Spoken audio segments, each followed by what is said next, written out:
Internet! Welcome back to another episode of Penelope Draws Manga. Today I'll be showing you the steps that I take for making a character design sheet using my own original character, Colin. He is the main character of a book I've been writing for 3 years. So one of the first things that I like to do when starting a character design sheet is draw the character's face in the front view. This usually helps me get into the right mindset for drawing the character and often makes its way to the end result as well. It can also be an effective way to show off a character's most prominent emotion. Actually, as I'm recording this now, I'm realizing that I drew him in a pretty neutral expression. This is because I drew him at the beginning of the book, when he doesn't have any friends and also hasn't realized yet that he kind of needs to get some. Story-wise, his blank expression makes sense, but for character design-wise, it makes it pretty visually boring. After I'd finished with the face, I decided to move on to a full body picture. This always feels like a natural continuation for me, since it showcases the character's whole body design and perhaps even a little bit of the story, based on what the character is doing. Colin is just a regular school kid, so he's not doing any crazy posing. He's just kind of walking along while he's talking to a little fairy who's sitting on his shoulder. Well, I guess I should amend my statement. Colin isn't exactly a regular school kid.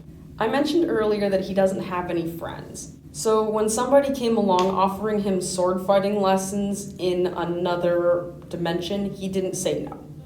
So every day after school, Colin sneaks off to this other dimension in his woods to practice sword fighting and hang out with his friend from this other world. The fairy who's standing on his shoulder is actually his magic teacher, Abiathar, Sage of the Blazing Magic.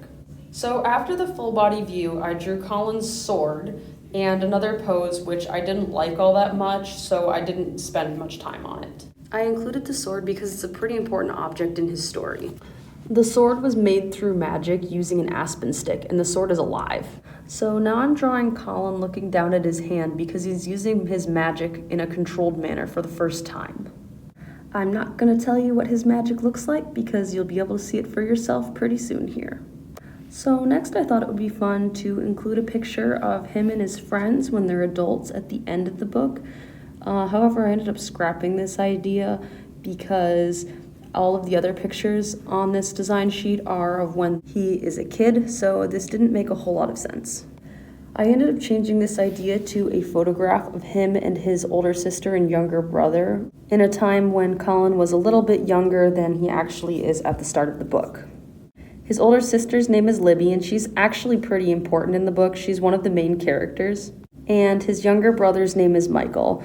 Michael doesn't have a big part to play in the story, but I hope to eventually write some other stories about him because he's a pretty interesting character as well.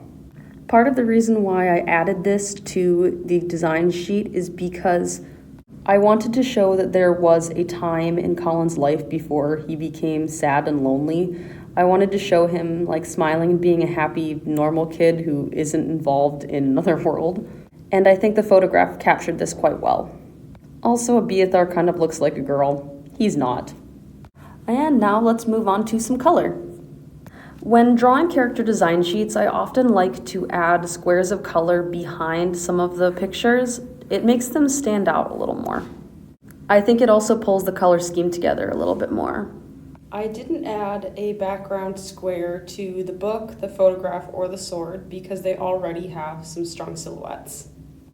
I think I should explain about the book a little bit. Colin likes to draw pictures of everything he sees in the other world. However, he hasn't told anybody in his own world about this other world, so he wants to keep it a secret. He doesn't show anybody his pictures. I added the book because it was another item important to Colin's story, like the sword. The sign that's drawn on the front of it is one of the symbols of the kingdom. So let's move on to the magic that I promised you earlier. Colin's magic is lightning and storm related, so I decided to have him holding a ball of lightning. The actual process of drawing the lightning is actually quite similar to how I drew Spider-Man's webs in the previous video. The only real difference is that the layer the lightning is drawn on is set to add, whereas the layer the webs were drawn on was just set to normal. I always love to draw glowing things, so any time that I get to draw Colin's lightning is a super fun time for me. Next, I add some highlights in the color of the light source. like pink here where Abiathar is there, or just yellow for neutral light. I always like to blur out the highlights because Colin has curly hair, so the highlights aren't as strong. For the last finishing touch, I add some highlights to the blade of the sword, and I think that's about it. I'll sign my name and the picture is finished. Alright, well that's it for this video. I hope you enjoyed watching it as much as I enjoyed making it. And I hope you'll stay tuned for my next video, where I will be drawing my friends as benders from Avatar: The Last Airbender. Thank you again for watching. Bye-bye!